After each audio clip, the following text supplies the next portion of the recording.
Lugar para darle toda gloria y toda honra. Amén. Bienvenidos los que están de vuelta, los que habían estado tal vez pasando por un momento de salud, pero ya están aquí en la casa de Dios. Amén.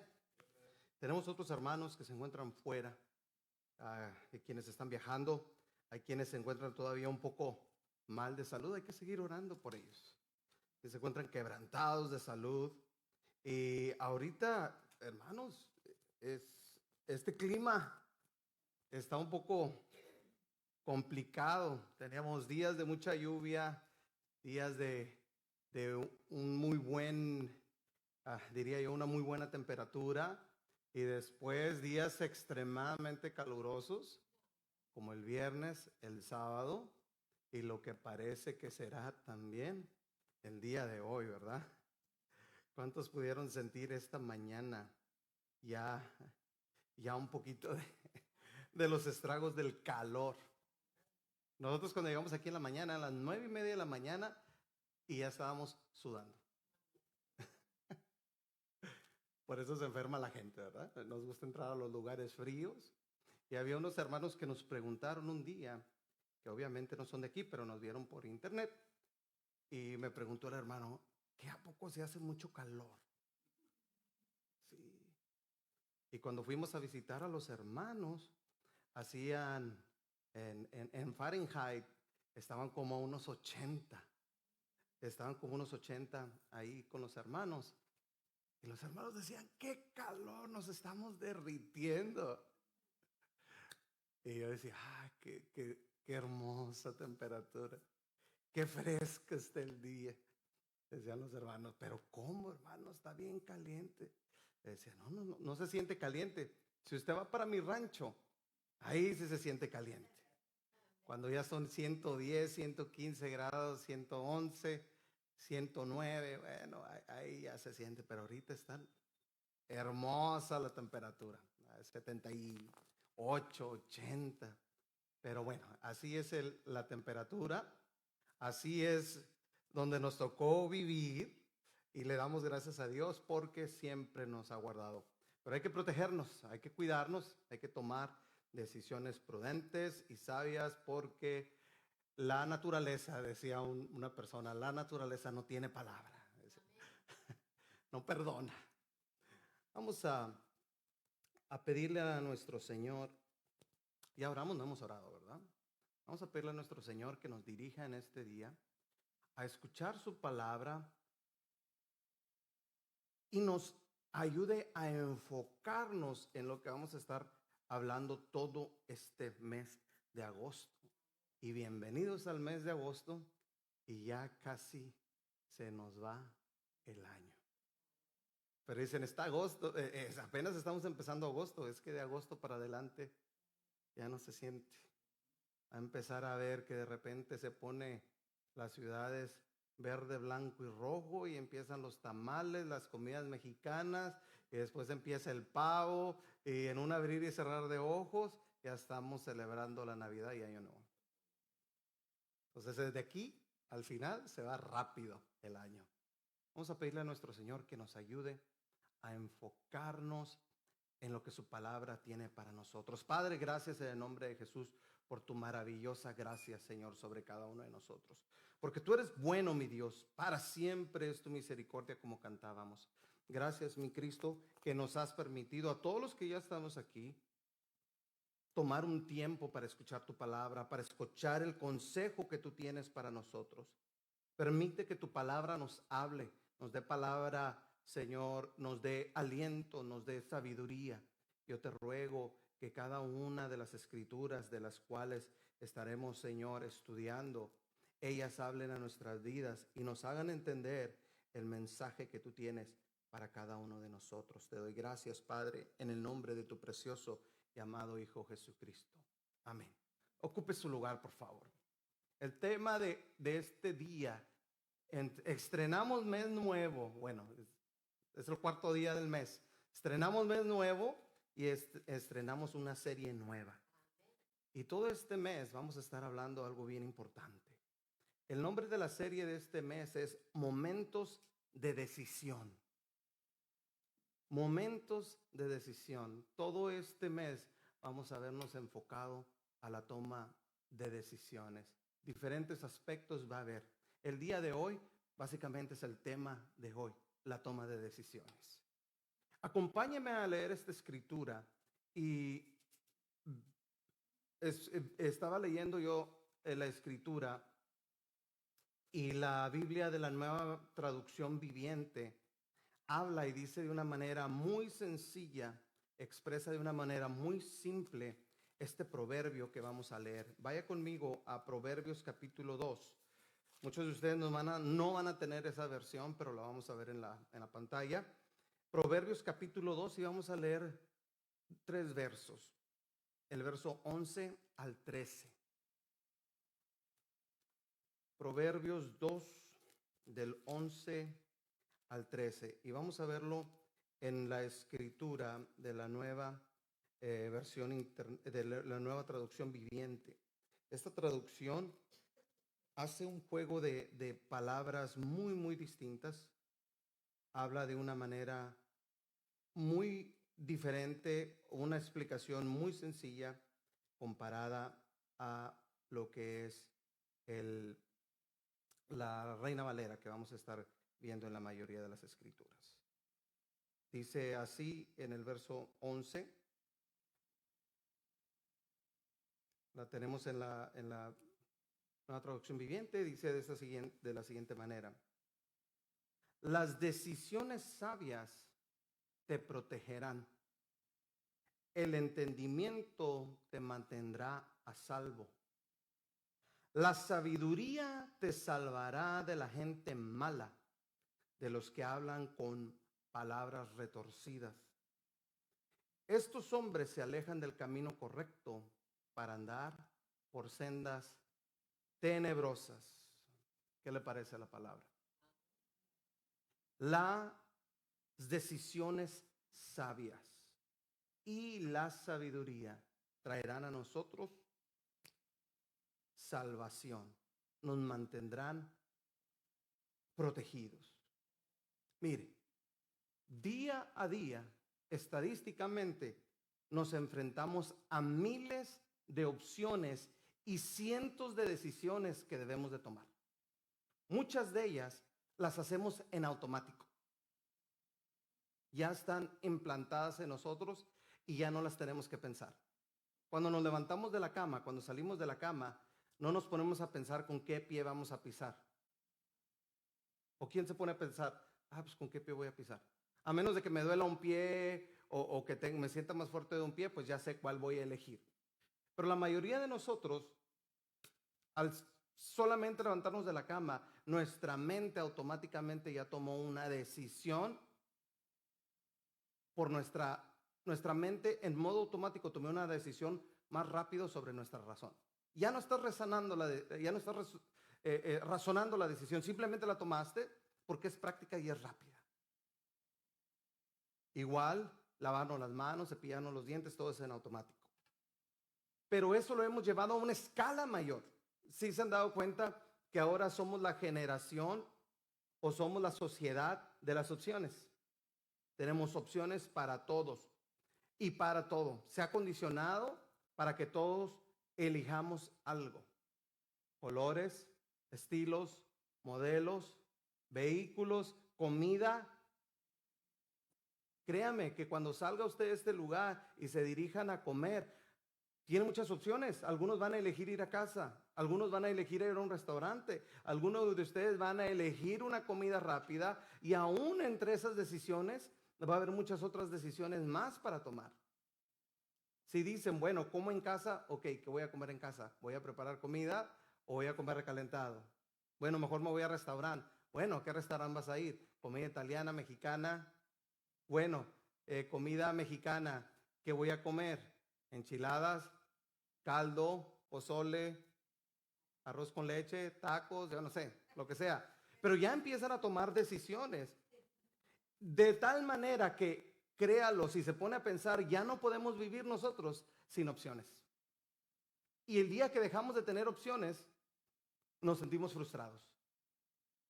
Ay, es que me gusta esta camisa, me gusta esta blusa, pero me gusta en otro color. Y sé que si voy a la otra tienda, va a tener los colores que a mí me gustan. Ahora bien, en muchos aspectos de nuestras vidas, esto nos ha convertido en personas o sujetos, individuos indecisos. Y cada vez nos cuesta más tomar las decisiones correctas. Lo importante aquí es reconocer que cada vez que yo tomo una decisión, debo de hacerlo de la manera más conveniente y de la manera más segura. ¿Por qué? Porque todas las decisiones llevan una consecuencia, ya sea positiva o negativa. De manera que es súper importante que yo sea prudente al decidir algo. Sobre todo en aquello que puede llevarme a enfrentar una decisión en la que puedo estar en contra de la voluntad de Dios. Lo bueno es que la Escritura, como en todo en la vida, nos enseña a distinguir los momentos que cuando nos llegue el momento, ¿verdad?, de tomar una decisión, la Biblia nos dice y nos enseña qué podemos hacer para asegurarnos que no ignoramos a Dios en esas decisiones sensibles. Veamos lo siguiente en la Escritura. Vamos a ver, ¿qué es lo que la Biblia nos dice al respecto? Primero, la Biblia nos da muchos ejemplos en los cuales nos dice que no tomemos decisiones que se basan en desobediencia. Para los que apuntan, pónganle ahí, no tomemos decisiones en desobediencia o basados en desobediencia. Hay decisiones incorrectas que tomamos, ¿verdad? Todos hemos tomado decisiones incorrectas, pero pueden ser resultados de la ignorancia o pueden ser errores sin malicia que no buscan perjudicarnos ni a nosotros mismos ni a otros. Simplemente nos equivocamos. Pero también hay decisiones que llevan una conciencia plena de desobediencia. Hay muchas ocasiones que tomamos decisiones plenamente sabiendo que estamos tomando una decisión apresurada o en desobediencia a Dios. Este tipo de desobediencia nos va a llevar a fracasar en todo lo que emprendamos. Vamos a ver unos ejemplos. Vamos a ver el ejemplo del rey Saúl, el primer rey de Israel. Vamos a ver 2 puntos en su vida.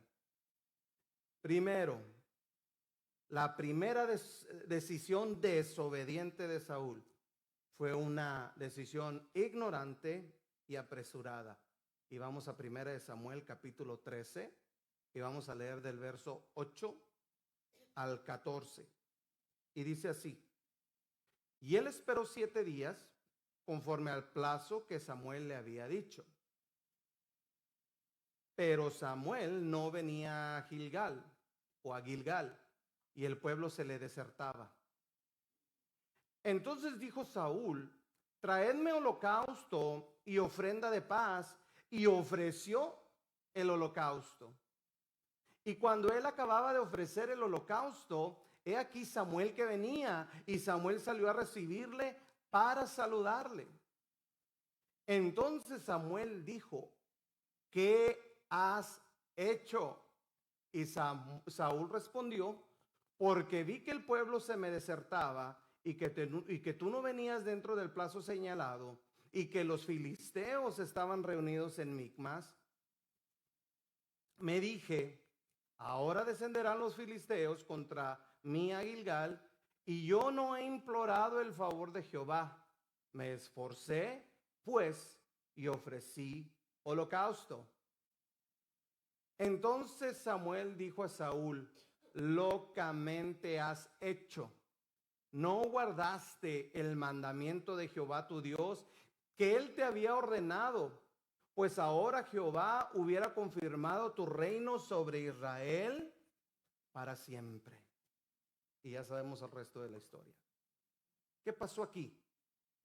Saúl tomó una decisión ignorante y apresurada, sabiendo primeramente que él estaba tomando una posición que no le correspondía. Saúl era un benjaminita, él no era un levita, él no era un sacerdote, él no estaba instruido para ofrecer las ofrendas, ni el holocausto, ni los sacrificios delante de Dios. Saúl quiso tomar las decisiones sacerdotales que no le correspondían. Tenía que esperar a Samuel. ¿Por qué a Samuel? Porque 1 Samuel 2:18 nos dice que Samuel desde pequeño ministraba delante de la presencia del Señor. Lo que nos hace entender que Samuel fungía las ordenanzas sacerdotales y que él era un sacerdote del Señor. Porque acordémonos, nadie podía ofrecer los sacrificios del holocausto ni las ofrendas de paz más que los levitas, los sacerdotes de Dios. El capítulo 1 de Levítico, cuando tenga tiempo en su hogar, léalo. Capítulo 1 de Levítico nos enseña cuál era el proceso, el mandamiento que Dios le había dado a los sacerdotes para ofrecer los holocaustos. Ofrece el holocausto y la ofrenda de paz. Y aquí hay un error muy grande que hace Saúl, porque el holocausto y la ofrenda de paz, ambas tenían que colocarse de una manera específica para ser agradables delante del Señor. Todo llevaba una estructura y todo llevaba una forma, todo representaba algo. En las ofrendas de paz y en ciertos holocaustos, el sacerdote debía distribuir 3 porciones iguales, una para sacrificar a Dios con lo mejor, con lo más fragante cuando pone la carne, con lo que tiene la grasa. Ya ve cuando pone la grasa en el asador, ¿a quién no le gusta cuando la grasita cae en las brasas? Produce un aroma agradable. Ese aroma tenía que estar puesto en diferente manera y debía de cocinarse y presentarse y quemarse a diferente tiempo. Pero también parte de las ofrendas y parte de los holocaustos, una se ofrecía a Dios, otra, el que ofrecía el holocausto se quedaba con ella después de haber sido ofrecida a Dios, y después otra parte se quedaba el sacerdote con ella después de haber sido ofrecido a Dios. Pero Saúl no conocía nada de esto. Él lo desobedeció, era ignorante en cuanto de esto y pretendió ser mayor que aquellos que Dios había puesto a hacer esto. Él dijo, qué fácil. Yo también puedo ministrar como los sacerdotes. Samuel se está tardando, yo también puedo ofrecer delante de Dios para escuchar consejo. Esta decisión lo llevó, esta decisión orgullosa lo llevó a la desobediencia. No debemos, la Biblia nos está advirtiendo a través de este consejo de que no debemos tomar decisiones asumiendo que somos mejores que otros o que estamos calificados por cualquier motivo que nosotros creamos, estamos mejor calificados que alguien más. En nuestra mente siempre dice, yo puedo haber hecho esto mejor que X o Y. Uy, qué fácil es hacer esto, pues yo lo hubiera hecho mejor que aquella persona. Yo lo he escuchado tantas veces los que dicen, no, ¿sabes qué? Yo pude haber hecho mejor trabajo. Bueno, ¿y por qué no viniste a hacerlo? Hace años que venían los jóvenes, nos voluntarizábamos diferentes familias, y entre ellos los jóvenes venían a limpiar el templo. Y limpiábamos todo para que el domingo quedara bonito. Y alguien hizo un comentario, dijo, no, pues mejor dijo, está mal hecho, lo hubieran hecho así, así, así no se hace, quedó muy mal. Y mi respuesta fue esa. Bueno, entonces, ¿por qué no viniste a ayudarnos? Hubieras venido a ayudarnos, pues no nos hubiera quedado bien desde el principio. Pero como no viniste, lo hicimos lo mejor que pudimos. A veces tomamos esas decisiones y debemos de tener cuidado. Si el orgullo nos está llevando a tomar una decisión, hagámoslo a un lado. Es una señal de peligro. Ahora, segunda decisión desobediente de Saúl. Esta fue una decisión orgullosa y desafiante. Primera de Samuel, capítulo 15, el verso 17 al 23. Y dice así la escritura. Y dijo Samuel, aunque eras pequeño en tus propios ojos, ¿no has sido hecho jefe de las tribus de Israel? Y Jehová te ha ungido por rey sobre Israel? Y Jehová te envió en misión y dijo, ve, destruye a los pecadores de Amalec y hazle guerra hasta que los acabes. ¿Por qué pues no has oído la voz de Jehová, sino que has vuelto al botín? ¿Has hecho lo malo ante los ojos de Jehová? Y Saúl respondió a Samuel, antes bien, he obedecido la voz de Jehová y fui a la misión que Jehová me envió. Y he traído a Agag, rey de Amalec, y he destruido a los amalecitas. Mas el pueblo tomó del botín ovejas y vacas, las primicias del anatema, para ofrecer sacrificios a Jehová tu Dios en Gilgal. Y Samuel dijo, se complace Jehová tanto en los holocaustos y víctimas como en que se obedezca a las palabras de Jehová.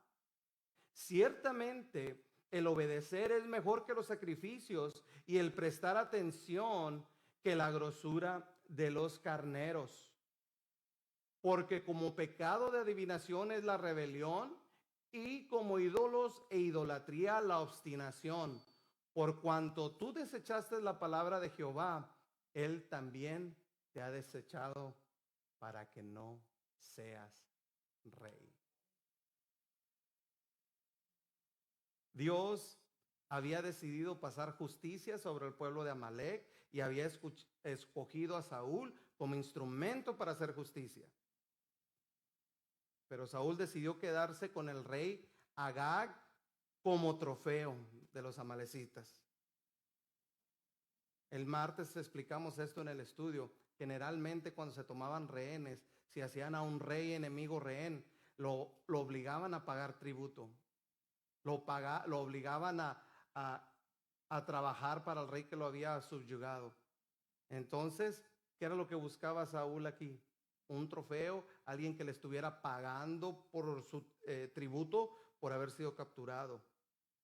Otra cosa interesante, todos los animales que capturaron decían, bueno, ahora el pueblo los va a ofrecer como sacrificio a Jehová, pero como eran lo mejor del ganado, la Biblia no lo dice así, pero pudo haber sido posible que muchos de esos animales ya habían sido destinados para los dioses amalecitas. Probablemente ya eran sacrificios dispuestos o animales de sacrificio dispuestos para los dioses que nuestro Señor aborrecía. La Biblia, como les digo, no lo dice, no lo especifica, pero es una probabilidad. Porque dice la gente, bueno, pues si eran para sacrificios a Dios, ¿qué de malo tiene? Porque probablemente flagrantemente ya era una desobediencia, porque Dios dijo, yo no quiero nada de eso, quiero que lo acabes. Segundo, puede haber sido algo que ya era dedicado para alguien más y que Dios aborrecía. Saúl creyó que su idea de que guardo lo mejor, me quedo con el rey, lo hacemos nuestro esclavo, lo hacemos nuestro rehén, pensó que era mucho mejor que la idea de Dios o la idea que Dios le había dado a Samuel. Probablemente lo que Saúl quería decir era, Samuel, tú ya no eres el líder de Israel, ahora soy yo. Porque antes de que Samuel fuera llamado a ser rey, Samuel era quien gobernaba sobre el pueblo de Israel. Probablemente orgullosamente le dijo, ya viejito, retírate, que Samuel era un hombre, dice la escritura que ya era un hombre anciano. Probablemente le estaba diciendo Saúl, aquí mando yo y aquí se hacen las cosas como yo digo, ancianito. Pero ¿qué es lo que pasa? Samuel le dice, ahora por lo que has hecho, cabezón, Dios ya te rechazó. Primero, con la primera desobediencia, Dios le dijo, ya no vas a tener heredad para siempre. O sea, ya no va a ser tu linaje para rey para siempre. Pero de ahí Dios todavía no lo había desechado como rey. Pero vuelve a desobedecer y ¿qué pasa? Ahora lo desecha para que ya no sea rey. Mire a lo que nos lleva a la toma de decisión. Apresuradas y en desobediencia. Tenemos que tener cuidado de no caer en el orgullo como cayó Saúl. y las consecuencias que pueden traer al abiertamente desobedecer el consejo bueno de Dios. Pero Saúl no fue el único que tomó malas decisiones. Pero si nos podemos hablar de cada una de ellas, nos vamos mañana a las 5 de la tarde. Jonás también tomó una decisión muy mala cuando trató de escapar de Dios. Dios le dijo, vete para acá, y él se fue para el otro lado. David también cometió muchos errores. Una de ellas, Dios le dijo, no cuentes a tus guerreros, porque yo te voy a dar la victoria, pero no a través de tus guerreros, del número de tus guerreros. ¿Y qué hizo David? Todo lo contrario. Secretamente fue a pedir, cuéntenme cuántos soldados tengo. Después de que Dios le había dicho, no lo hagas porque yo te voy a dar la victoria, sin importar el número de guerreros que tiene. Pero David quería sentirse seguro. Tal vez pensó, Dios no está tomando una buena decisión, déjame contarlos por si acaso. ¿Y qué le dijo Dios a David? Gran pecado es cometido, dime tú qué prefieres, que te castigue Dios o que yo permita que tus enemigos te destruyan. Le dice David, no, castígame tú, Dios, porque yo sé que tú eres misericordioso y mis enemigos no. Y Dios lo castigó a él y al pueblo. Pero no es el único. El padre Abraham también cometió errores. Dios le dijo, vas a tener un hijo, un heredero con tu esposa. ¿Y qué dijo Abraham? No, como que se está tardando Dios, ¿verdad?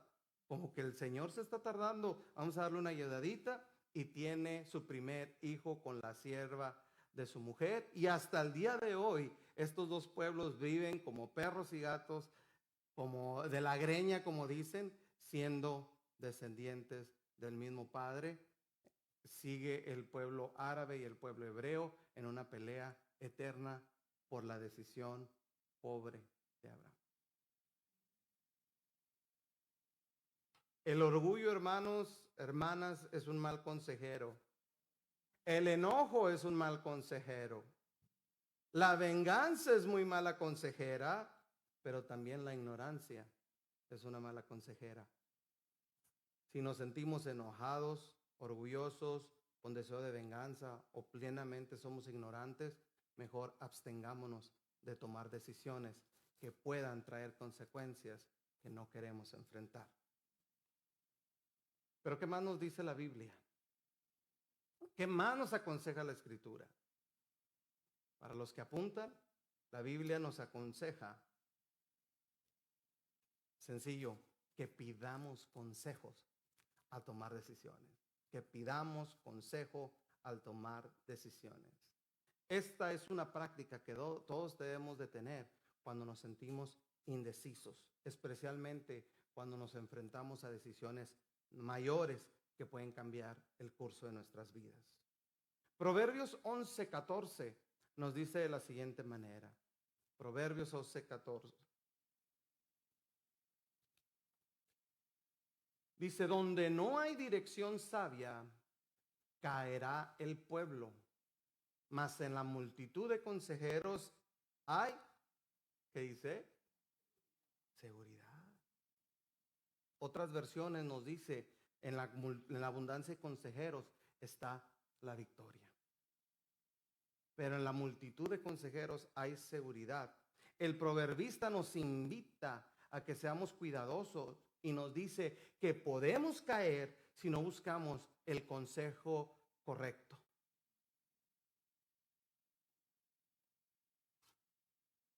¿Cuántos de ustedes no se han dado cuenta en sus vidas que cuando no buscan consejo es mucho más fácil cometer errores? Muchas veces vamos y pedimos el consejo a la persona equivocada. Yo le decía a los muchachos cuando me tocó trabajar con muchachos, no le presten atención, no le pidan consejo de amores, relación, de confianza a sus compañeros de trabajo, porque están igual que ustedes en la misma situación. Si tú te sientes confundido, hay otros que van a estar más confundidos que tú.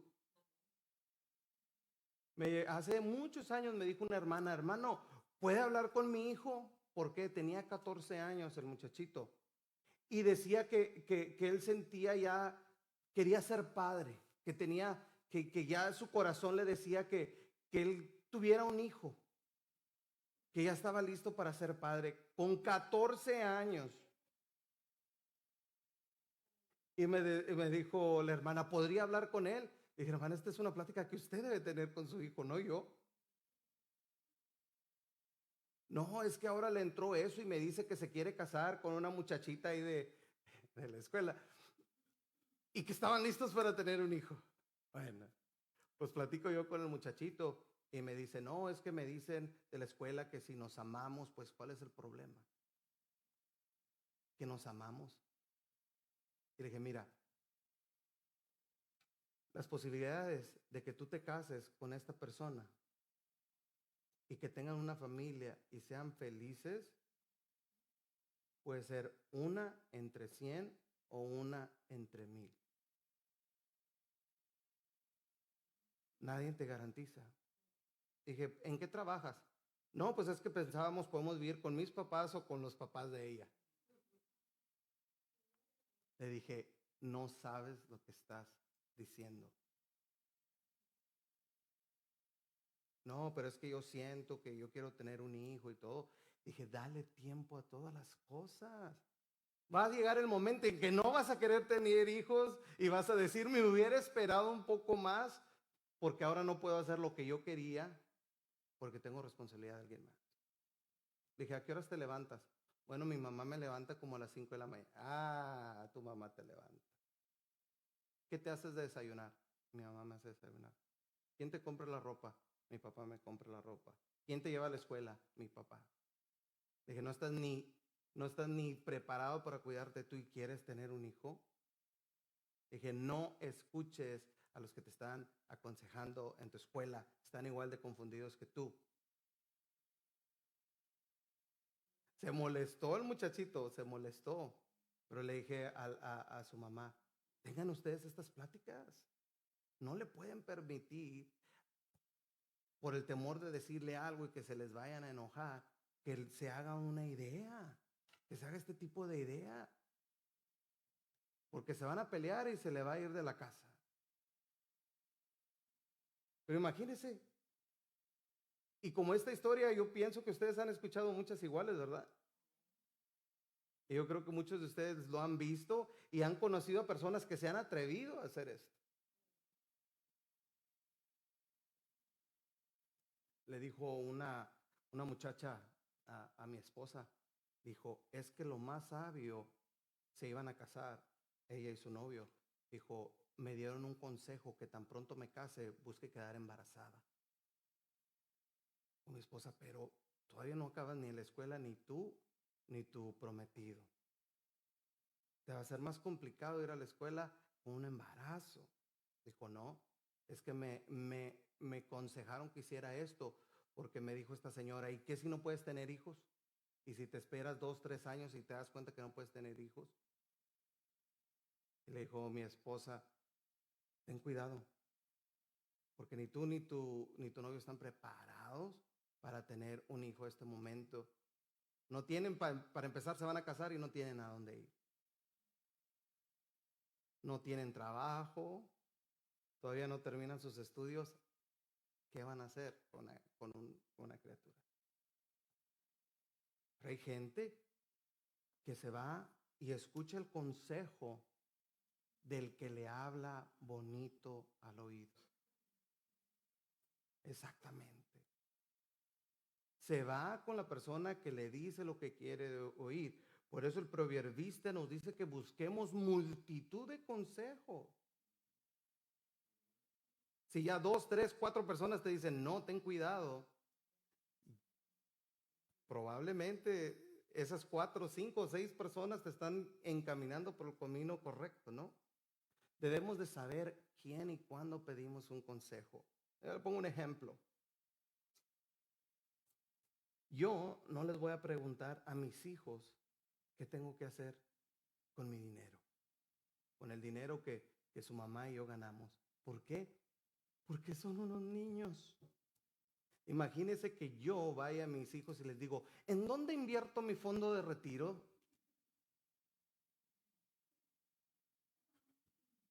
pero a veces espiritualmente sí lo hacemos. Te vas con la persona que es la criatura más pequeña en el caminar con Cristo y les pides un consejo cuando sabes que la persona que le pides un consejo puede estar en la misma situación que tú te encuentras. Proverbios 19, 20, 21 nos dice: escucha el consejo y recibe la corrección para que seas sabio. ¿En dónde? En tu vejez. Verso 21, mire lo que dice: muchos pensamientos hay en el corazón del hombre, mas el consejo de Jehová permanecerá. Aprendamos a pedir consejo y a ser corregidos cuando pedimos consejo. ¿Por qué? Porque hay veces venimos buscando cosas necias y no nos gusta que nos digan que no. Como con este joven que yo hablé y que no le pareció mi respuesta, pero le pregunto yo: ¿cree usted que yo le di un consejo bueno? ¿Cree usted que alguien más no le daría ese consejo? Pero no le gustó cuando se lo dije, pero obedeció el consejo. Y no solamente se lo di yo, se lo dieron sus padres, se lo dieron otras personas. Debemos aprender a aceptar corrección. Yo muchas veces quise hacer y deshacer, pero he tenido personas en mi vida que me han sabido aconsejar y me dicen: hay peligro en lo que quieres. Es necio lo que buscas. Y he tenido a quienes con mucho amor me han dicho: es una tontería lo que estás pensando. Gracias a Dios, no me ha gustado, pero he aceptado el consejo y la corrección de otros y el Señor me ha librado. El Señor me ha librado. Aceptar la corrección cuando pedimos un consejo nos ayuda a cometer menos errores. Es sabio también entender que no todo lo que queremos hacer o emprender, Dios nos tiene que apoyar en ello. Que no siempre porque yo tengo un sueño, yo tengo un deseo, Dios me lo va a cumplir. Es sabio entender que Dios va a hacer su voluntad sobre mi vida. Uy, ¿cuánta gente no ha escuchado usted que dice: es que yo tengo un sueño, este es el sueño de toda mi vida? Y a los 6 meses se acabó el sueño y ya tienen un sueño nuevo. Escuché de un muchacho que estuvo emprendiendo y dijo: yo toda mi vida soñé con tener este negocio, se acabó todos sus ahorros y el negocio estaba muy mal planeado y perdió todos sus ahorros. Y después le dijo a su esposa: es que yo tengo este sueño, apóyame. Y la esposa le dio todos los ahorros y el segundo sueño que tenía, también mal planeado, mal diseñado, y se acabó todos los fondos de la esposa en un sueño porque no quiso pedir consejo. Y las personas que le aconsejaron, esta persona les ignoró y se quedaron sus sueños sin sus ahorros y los ahorros de su esposa. No supieron, no quisieron reconocer que el sueño que tenían no era voluntad de Dios. Proverbios 15, verso 22 nos dice de la siguiente manera: los pensamientos son frustrados donde no hay consejo, mas en la multitud de consejeros se afirma. Cuando hay consultas, hermano, cuando consultamos antes de tomar una decisión, nuestras posibilidades de fracasar disminuyen. Y si tomamos una decisión sin consultar, obviamente las posibilidades de fracasar aumentan. Hace 1 o 2 semanas escuché una enseñanza, un estudio bíblico en el que el expositor estaba hablando, dando estadísticas y dando ejemplos, y habló de los fracasos de grandes hombres de negocio y fracasos de negocio y fracasos ministeriales de muchos hombres. Y dijo, ¿saben cuál es el común denominador de todos ellos, de todos los que fracasaron?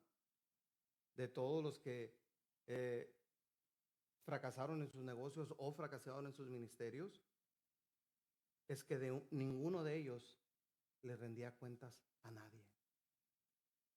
No tenía a nadie que que le pudiera rendir cuentas. A nadie le decían qué hacían con sus decisiones, con su dinero. No había nadie mayor que ellos. En contraste, todas las personas que siempre han tenido multitud de consejeros tienden a tomar decisiones más objetivas y su escala de fracaso es considerablemente menor o nula. Y este hombre ponía un ejemplo y hablaba del evangelista Billy Graham. Decía este maestro, dijo, si algo se ha conocido del ministerio de Billy Graham, es que era un hombre tan humilde, tan recto, tan prudente, que siempre pedía consejo a multitud de personas.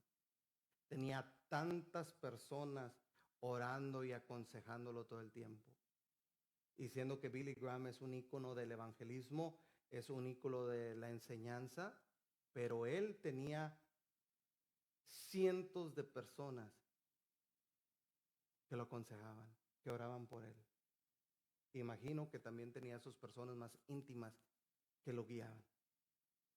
Pero ¿cómo? Si es Billy Graham. Todos necesitamos a alguien que nos aconseje, porque cuando dejamos de recibir consejo, empezamos a tomar palabras que no queremos, tomamos palabras que no queremos decir y decisiones que no queremos tomar.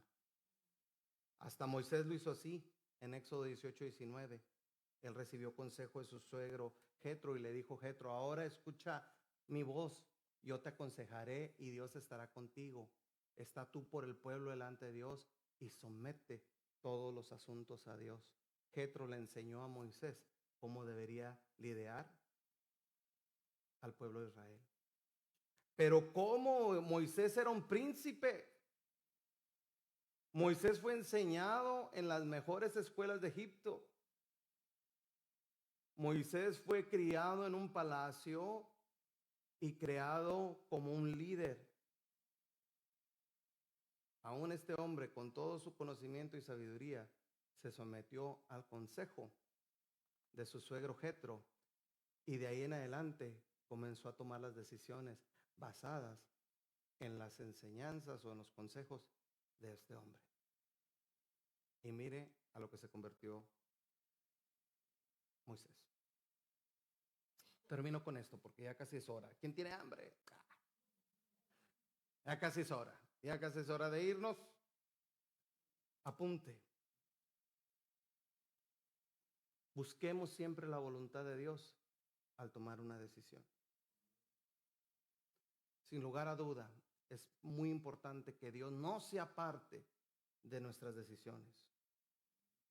Yo puedo ser testigo de primera mano que hubiera prevenido muchos dolores de cabeza, preocupaciones y lágrimas si yo hubiera consultado a Dios en cada una de mis decisiones. ¿Cuántos de ustedes, al igual que yo, han tomado decisiones sin consultar a Dios? ¿Y cómo nos fue?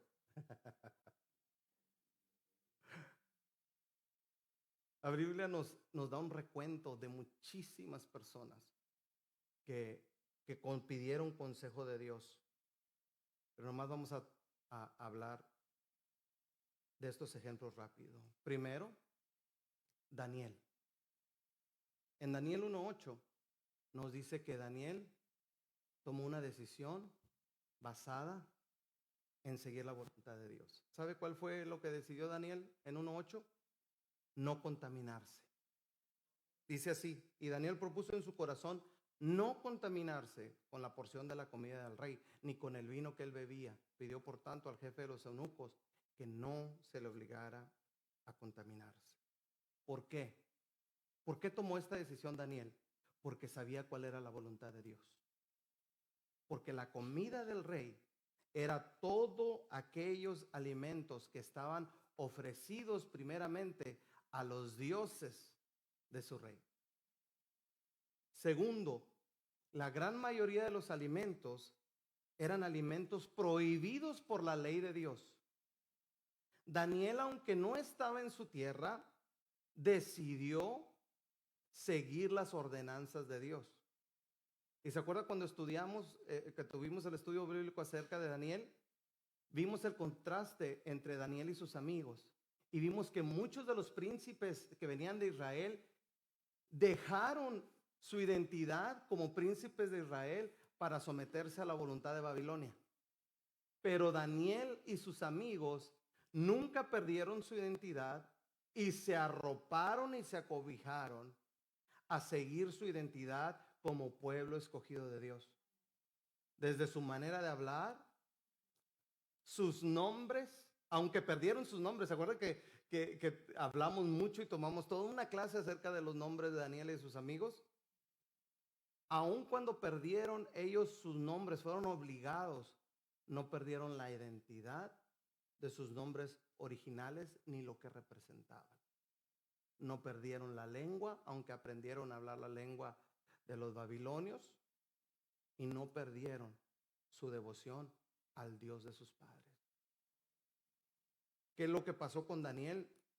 La decisión que tomó Daniel, Dios lo recompensó en convertirlo como profeta y convertirlo en pregonero de la voluntad de Dios, porque fue Daniel el que anunció que algún día vendría un Mesías, porque fue Daniel el que anunció que algún día el Señor los regresaría a su tierra, porque fue Daniel el que trajo palabra para pasar juicio sobre Babilonia, sobre Persia.